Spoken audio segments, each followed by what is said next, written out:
الحمد للہ نحمده ونستعینه ونصلی علی رسولہ الکریم اما بعد۔ محترم ناظرین کرام، کل 15ویں شب کو شب برات کے تعلق سے ایک بیان آپ حضرات کی خدمت میں پیش کیا گیا۔ رفیق محترم مولانا مقبول احمد قاسمی، جن کا تعلق التفات گنج فیض آباد سے ہے، آج ان کا میسج آیا کہ جون پور کے ایک دانشور نے شب برات سے متعلق احادیث کے سلسلے میں کچھ سوالات کیے، وہ سوالات بھیج رہا ہوں۔ انہی سوالات کا جواب آج دینا مقصود ہے۔ مولانا نے لکھا ہے، اس ضمن میں بہت سے پیچیدہ سوالات ہیں، سب کا ذکر طولانی ہوگا، اس لیے چند ایک پر اکتفا کرتا ہوں۔ روایت حدیث کے مطابق لیلۃ البرات کو اللہ تعالیٰ آسمان دنیا پر نزول اجلال فرماتا ہے، بالفاظ دیگر آ جاتا ہے اور منادی کراتا ہے کہ ہے کوئی مانگنے والا جسے میں دوں، ہے کوئی جہنم سے نجات چاہنے والا جسے جہنم سے نجات دوں، اور یہ کہ اسی رات لوگوں کا رزق مقرر کیا جاتا ہے، بہت سے گنہگار لوگ اسی رات کو بخش دیے جاتے ہیں، اور اسی قبیل کی بہت سی دیگر باتیں۔ سوال یہ ہے کہ مبینہ لیلۃ البرات 15 شعبان کی رات ہی کو کیوں، اسی رات کی فضیلت کیوں ہے؟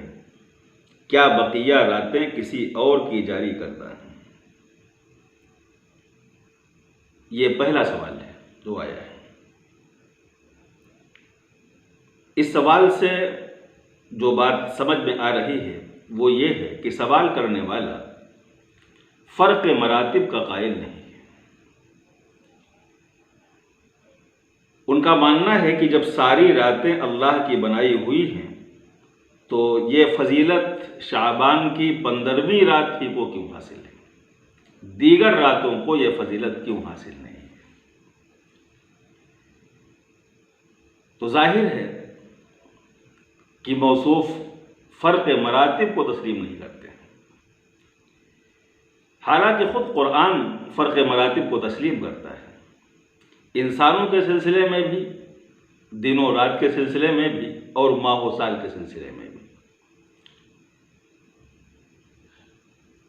قرآن کی ایک آیت ہے، انا انزلناہ فی لیلۃ القدر وما ادراک ما لیلۃ القدر لیلۃ القدر خیر من الف شہر، کہ ہم نے قرآن کو لیلۃ القدر میں اتارا ہے، اور آپ کو کیا معلوم ہے کہ لیلۃ القدر کیا ہے؟ لیلۃ القدر خیر من الف شہر، لیلۃ القدر 1000 مہینوں سے بہتر ہے۔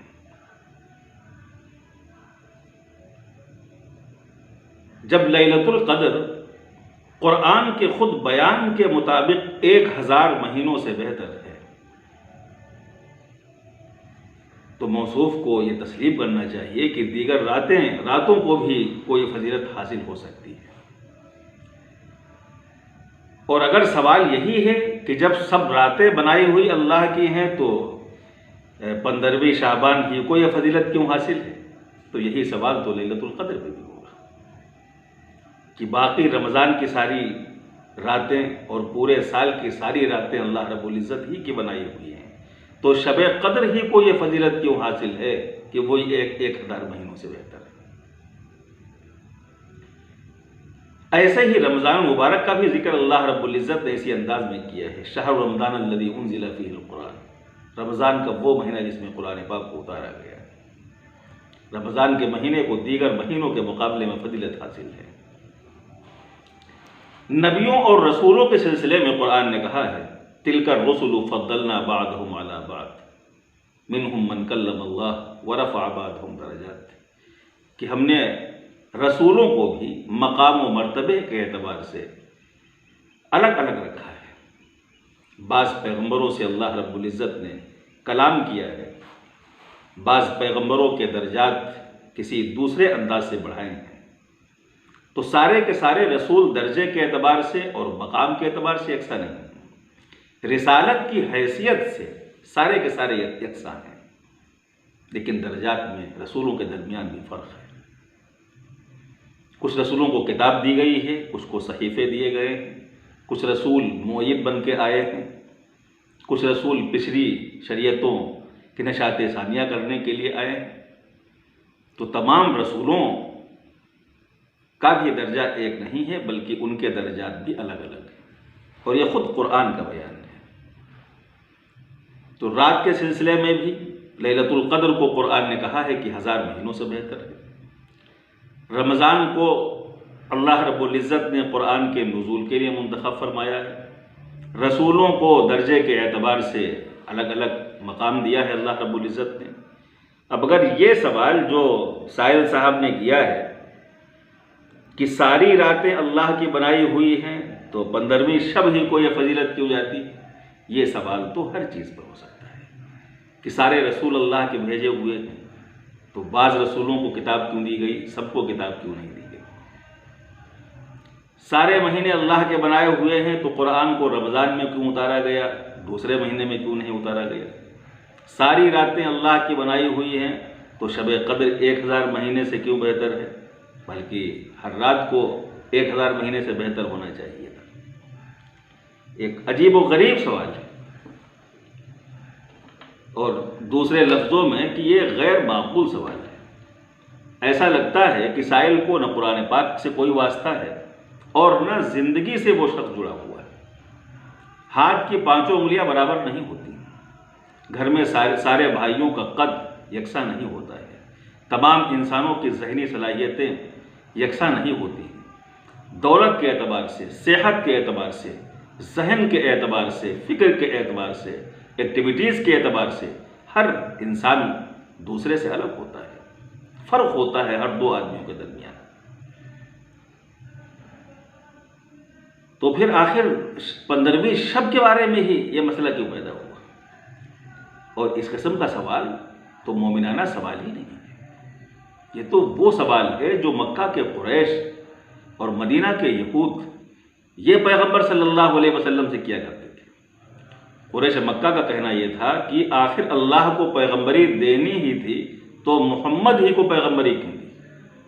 کسی طائف کے سردار کو پیغمبری دے دی جاتی، کسی مکہ کے بڑے سردار کو پیغمبری دے دی جاتی، محمد ہی کو پیغمبری کیوں دی گئی؟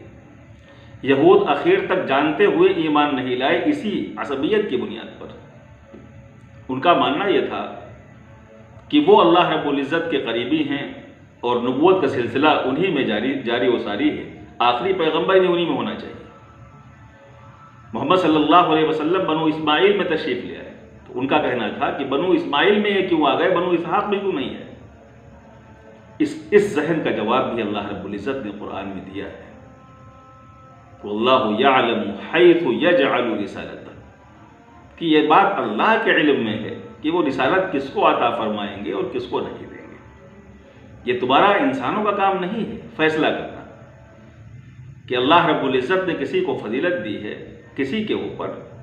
اللہ رب العزت سمجھتے ہیں کہ اس کی حکمت کیا ہے، اس کی مصلحت کیا ہے۔ کسی کو پیغمبری دی ہے تو اللہ اس کی مصلحت سمجھتے ہیں۔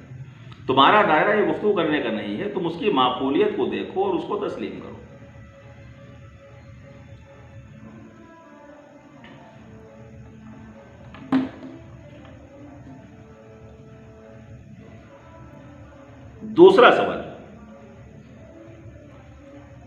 دوسرا اہم سوال کہ کیا اللہ تعالیٰ کسی مخصوص آسمان مقام پہ رہتا ہے کہ شعبان کی 15ویں رات کو وہاں سے نیچے اتر کر آسمان دنیا پر آ جاتا ہے؟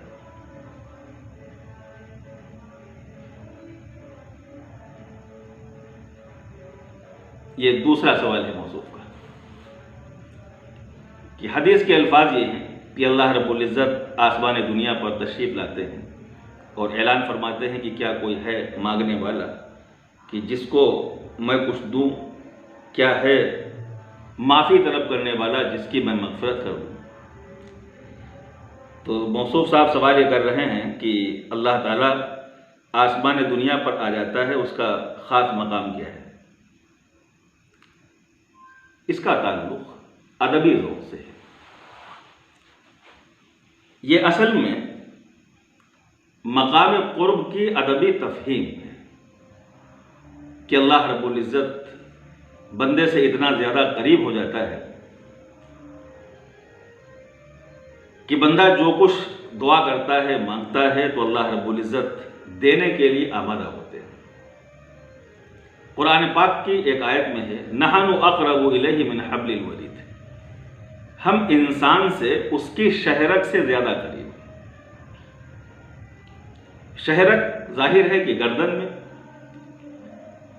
اب کوئی آدمی اگر لفظوں کے اوپر چلا جائے کہ شہرک سے قریب ہونے کا مطلب یہ ہوا کہ پھر اور اندر، تو یہ کوئی معقولیت کی بات نہیں ہوگی، یہ استعارہ ہے۔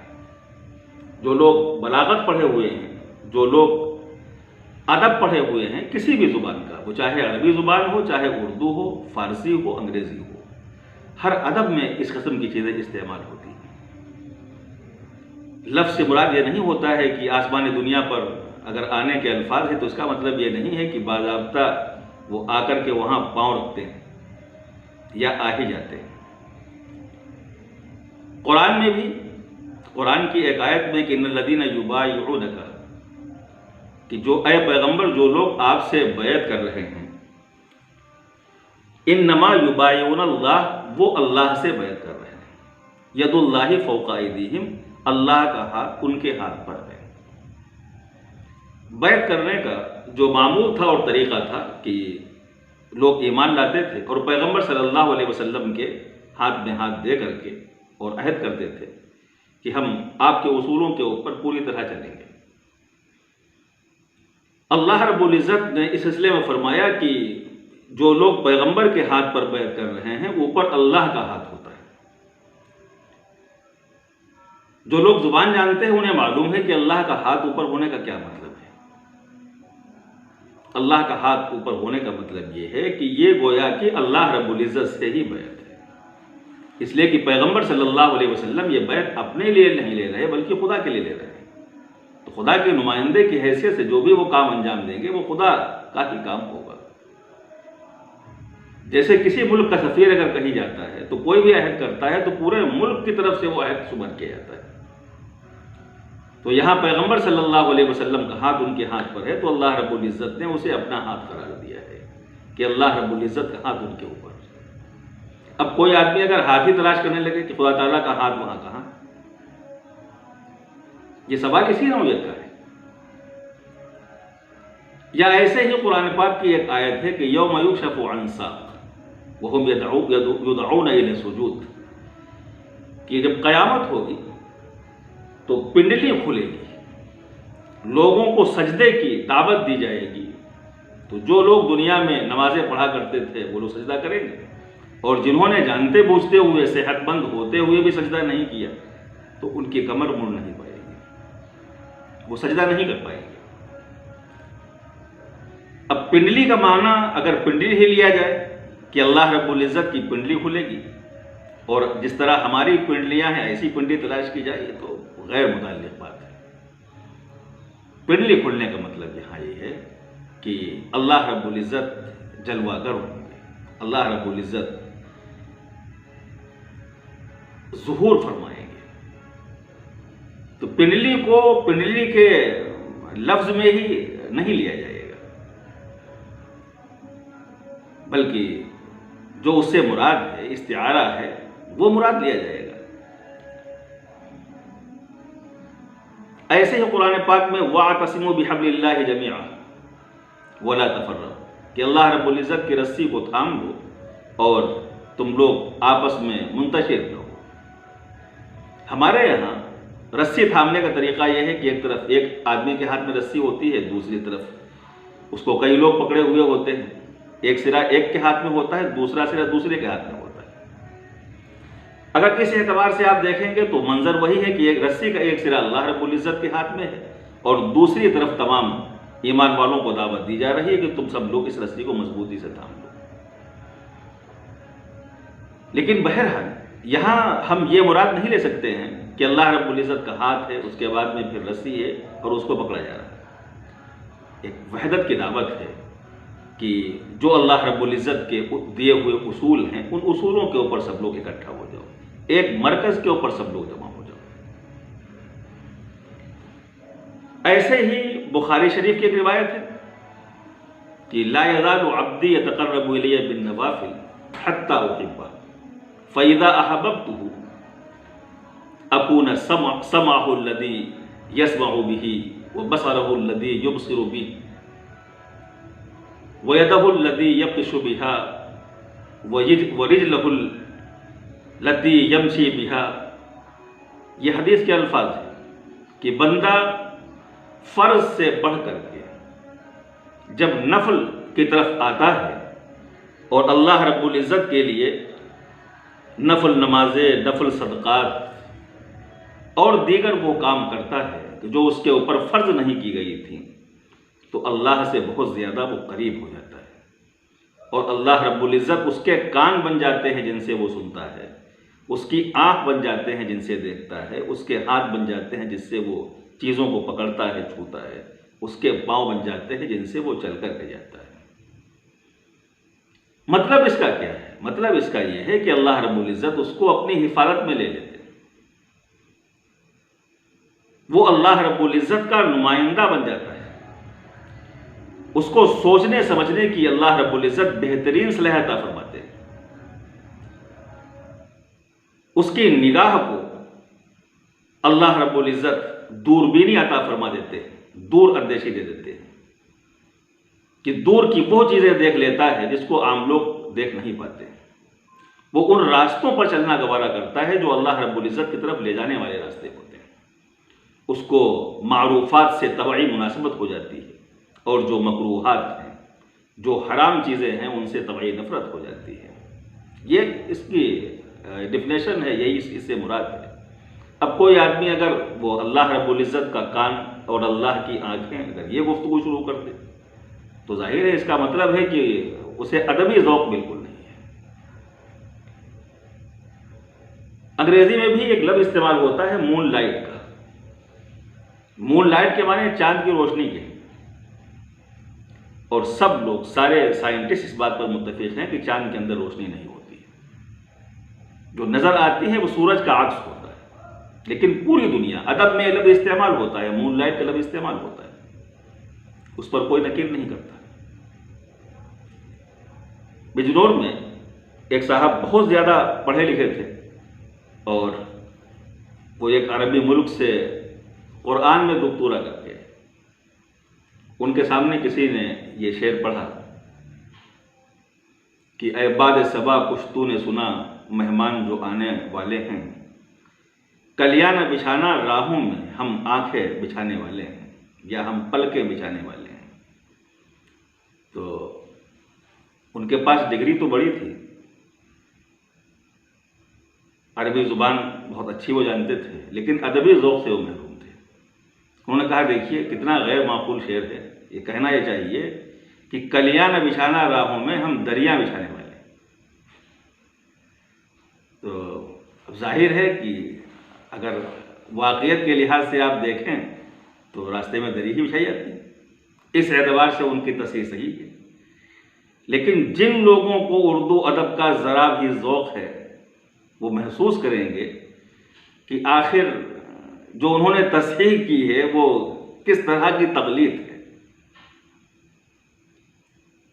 تو جنہوں نے بھی یہ سوالات بھیجے ہیں، اور یہ ان کا دوسرا سوال ہے کہ اللہ رب العزت آسمان دنیا پر آ جاتا ہے تو اس کی جگہ کیا ہے، تو ان کا ذوق بھی اسی انداز کا معلوم ہوتا ہے کہ ادب سے کوئی مناسبت نہیں ہے، اس کا تعلق ادب سے ہے۔ جن لوگوں کو بھی ادب سے مناسبت ہوگی ان کو ذرا بھی اس میں کوئی ہچکچاہٹ نہیں ہوگی، اور اس تعبیر میں کوئی وحشت نہیں ہوگی کہ اللہ تعالیٰ آسمان دنیا پر آ جاتا ہے۔ یہ اصل میں مقام قرب کی ادبی تفہیم ہے۔ تیسرا سوال، کیا اہل دنیا کو جو بھی ملا ہوا ہے وہ کچھ اللہ سے مانگنے ہی پہ ملا ہوا ہے؟ اگر ہاں تو کیا دنیا کے تمام غیر مسلم بظاہر اکثریت اقوام نے سب کچھ اللہ سے شب برات میں طلب کیا تھا؟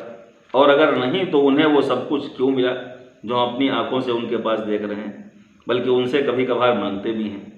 کیا نوزائیدہ بچے کو ماں کا دودھ اللہ تعالیٰ اس کے شب برات میں مانگنے پر عطا فرماتا ہے؟ وہ لوگ جو منکر خدا ہیں اور ہم سے کہیں زیادہ سامان زیست استعمال کر رہے ہیں، کیا شب برات میں مانگنے کی وجہ سے اللہ انہیں مہیا کرتا ہے؟ کیا عجیب و غریب سوال ہے۔ پیغمبر سے بڑھ کر کے ہدایت کے راستے پر کون ہو سکتا ہے؟ اور قرآن پاک کی جو پہلی صورت ہے سورہ فاتحہ، اہدنا الصراط المستقیم، کہ ہمیں سیدھے راستے کی رہنمائی عطا فرما دیجیے۔ پیغمبر جب تک حیات رہے مستقل امامت فرمائی آپ نے، اور سورہ فاتحہ کی ہر رکعت میں آپ یہ دعا مانگا کرتے تھے، تو اس کا مطلب کیا ہوگا؟ اس کا مطلب کیا کہ نعوذ باللہ ہدایت نہیں تھی۔ رہی بات ملنے کی ہے کہ شب برات ہی سے ملا ہوا ہے، تو آخر شب برات سے اتنی زیادہ چڑ کیوں ہے؟ اور بھی موقعوں پر دعا کے لیے اللہ نے حکم دیا ہے، باقاعدہ حکم ہے، ادعونی استجب لکم، کہ ہم سے تم مانگو میں تمہاری دعا کو قبول کروں گا۔ پیغمبروں کی دعائیں قرآن پاک میں نقل کی گئی ہیں۔ یوسف علیہ السلام نے مچھلی کے پیٹ میں یہ دعا کی ہے، فلاں پیغمبر نے اس موقع پر دعا کی ہے، فلاں پیغمبر نے دوسرے موقع پر دعائیں کی ہیں۔ تو پیغمبروں کی دعائیں خود قرآن پاک میں منقول ہیں۔ اگر شب برات میں بھی دعا مانگ لی جائے تو کون سی حرج کی بات ہے؟ اور رہی بات ہے کہ ملنا اور غیر اقوام سے مانگنا، ان کے پاس بہت زیادہ ہے اور بہت کم ہے، تو یاد رکھیے کہ دنیا میں مانگنے کی چیز دولت ہی نہیں ہے کہ جو اللہ تعالیٰ سے مانگی جائے۔ پیغمبر صلی اللہ علیہ وسلم نے فرمایا ہے کہ الدنیا سجن المومن و جنت للکافر، کہ دنیا ایمان والے کے لیے قید خانہ ہے اور کافر کے لیے جنت ہے۔ تو ایمان والوں کو اگر قید خانے میں 2 وقت کی خوراک مل جائے، لباس مل جائے تن ڈھانکنے کے لیے، وہ ان کے لیے کافی، اس لیے کہ جو تصور دیا گیا ہے وہ ان کے لیے قید خانے کا تصور دیا گیا ہے۔ اور کافروں کو جو کچھ بھی ہے وہ دنیا ہی میں ملنا ہے، یہاں کے بعد تو کچھ ملنا نہیں ہے۔ دوسری چیز یہ ہے کہ ہم لوگ یہ امتحان حال میں ہیں۔ یہ دنیا کی جو زندگی ہے یہ جانچنے کے لیے ہے انسانوں کو کہ کون اچھے کام کر رہا ہے اور کون خراب کام کر رہا ہے۔ بہت سے ایمان والے بہت اچھی حالت میں ہیں، اور بہت سے کفر والے بہت سی خراب حالت میں ہیں، بلکہ اہل کفر کام کرتے ہیں اور ان کی روزی روٹی کا بندوبست ایمان والوں کے ہاں سے ہوتا ہے۔ تو بعض علاقوں میں ایسا بھی ہے کہ اہل کفر کے پاس زیادہ ثروت ہے، اور بعض علاقوں میں ہے کہ اہل ایمان کے پاس بہت زیادہ ثروت ہے۔ پیٹرول کے سارے کنویں زیادہ تر تو ایمان والوں ہی کے پاس ہیں، یورینیم کے ذخائر، سونے کی کانیں۔ تو یہ کوئی معیار نہیں ہے یہاں ملنے نہ ملنے کا کہ وہ شب برات میں مانگا جائے گا تو یہ چیز مل جائے گی، اور شب برات میں نہیں مانگی جائے گی تو یہ چیز نہیں ملے گی۔ اس کا تعلق اس سے نہیں ہے۔ مانگنے کی اصل چیز ہدایت ہے اللہ رب العزت سے، مانگنے کی اصل چیز جو ہے وہ توفیق ہے، مانگنے کی اصل چیز جو ہے وہ برکت ہے اللہ رب العزت سے، اور عزت ہے دنیا کی زندگی میں۔ مانگنے کی جو چیز ہے وہ ایمان کے اوپر استقامت ہے، اعمال کا ذوق اور اعمال کی رغبت ہے۔ مانگنے کی یہ چیز بھی تو ہے، تو اس کا دولت ہی سے تعلق کہاں ہوا کہ وہ نوزائیدہ بچے نے بھی وہ مانگا تھا؟ دنیا میں دیکھیے انفراسٹرکچر جو ہے وہ تو اللہ رب العزت نے سب کو برابر دیا ہے۔ آب و ہوا ہے، روشنی ہے، پانی ہے، خوراک کا وعدہ اللہ نے کیا ہے۔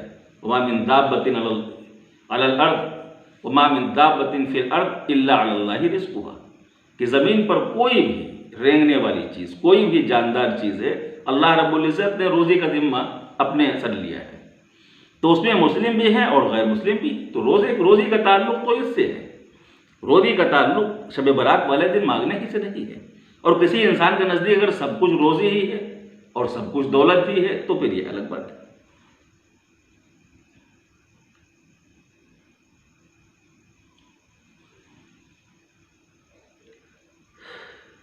اس کے بعد کا سوال ہے کہ تواتر اکثریت کا لگاتار عمل، کئی ضعیف، قوی وغیرہ جیسی اصطلاحات کیا منزل من اللہ کا درجہ رکھتی ہیں؟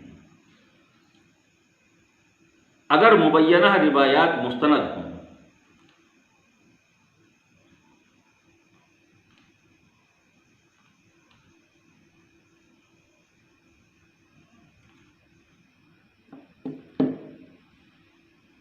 دیکھیے تواتر کا جو معاملہ ہے، تواتر کی بھی اپنی حیثیت ہے۔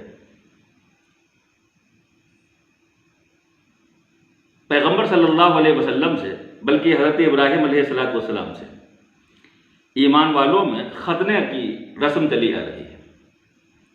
قرآن میں تو اس کا ذکر نہیں ہے، اور امت مسلمہ کامل طور پر، شاید تواتر کو نہ ماننے والے لوگ اس سے علیحدہ ہوں، لوگ ہی کر رہے ہیں کہ بچہ جب پیدا ہوتا ہے تو اس کا ختنہ کیا جاتا ہے،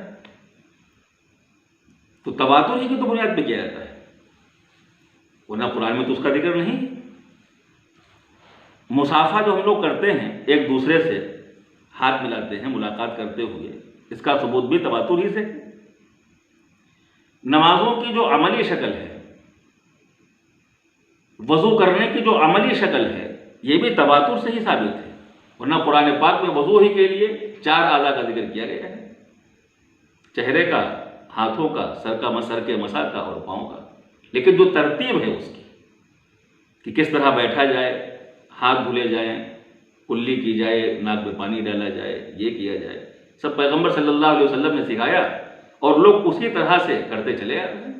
بہت سے لوگ تو حدیث جانتے بھی نہیں، لیکن وہ کر رہے ہیں، وہ تواتر ہی تو ہے، تواتر ہی سے تو وہ کام کر رہے ہیں۔ ایسے ہی شب برات میں جو جاگنے والا معاملہ ہے، یا ایسے ہی اگلے دن جو روزہ رکھنے کا معاملہ ہے، اس کا معاملہ بھی عملی تواتر سے ہے، اور عملی تواتر کی اپنی ایک حیثیت ہے۔ قرآن نے بھی اس کو تسلیم کیا ہے۔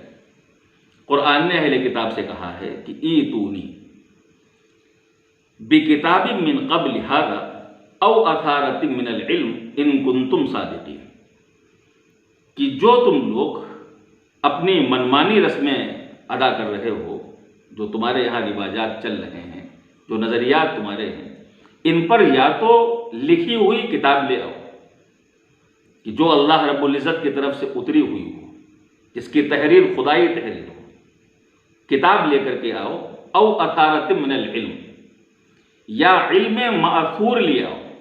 اثارۃ من العلم کا مطلب ہی عملی تواتر ہی ہے، کہ ایک وہ علم کہ جو اپنا اثر چھوڑ دے، جو عملی زندگی کے اندر شامل ہو جائے، تحریر کے اندر وہ نہ ہو لیکن عمل کے اندر، لوگوں کی عملی زندگی کے اندر وہ چیز موجود ہو۔ تو اثارۃ من العلم کی جہاں ڈیفینیشنز دوسری ہیں، یہ ڈیفینیشن بھی ہے اس کی، کہ لوگوں کا عمل علم کا قائم مقام بن جائے۔ تو عملی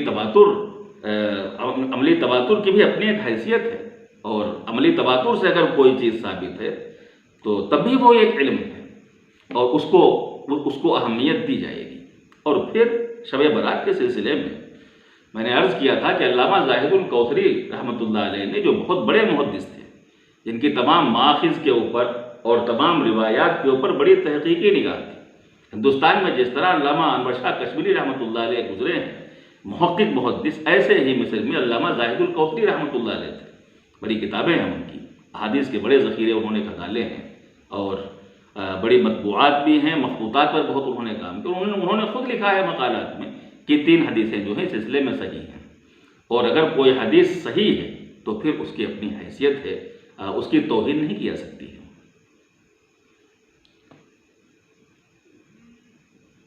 بہرحال یہ جو بھی سوالات ہمارے سامنے آئے ہیں، ان سوالات کے جوابات آپ کی خدمت میں پیش کیے گئے ہیں۔ انسان کو اللہ رب العزت نے جو ذہن دیا ہے، جو عقل دی ہے، اس کا استعمال یہ ہے کہ مثبت طور پر سوچا جائے، کھلے ذہن کے ساتھ سوچا جائے، جیسے سوچنا چاہیے، اس طرح نہیں سوچنا چاہیے، اور اس طرح کوئی سوال نہیں کرنا چاہیے کہ جس سے لوگ سوال کرنے والے کا مذاق اڑائیں۔ اللہ رب العزت ہمیں عقل نصیب فرمائے اور ہمیں صحیح سمجھ کی توفیق نصیب فرمائے۔ وآخر دعوانا الحمدللہ رب العالمین۔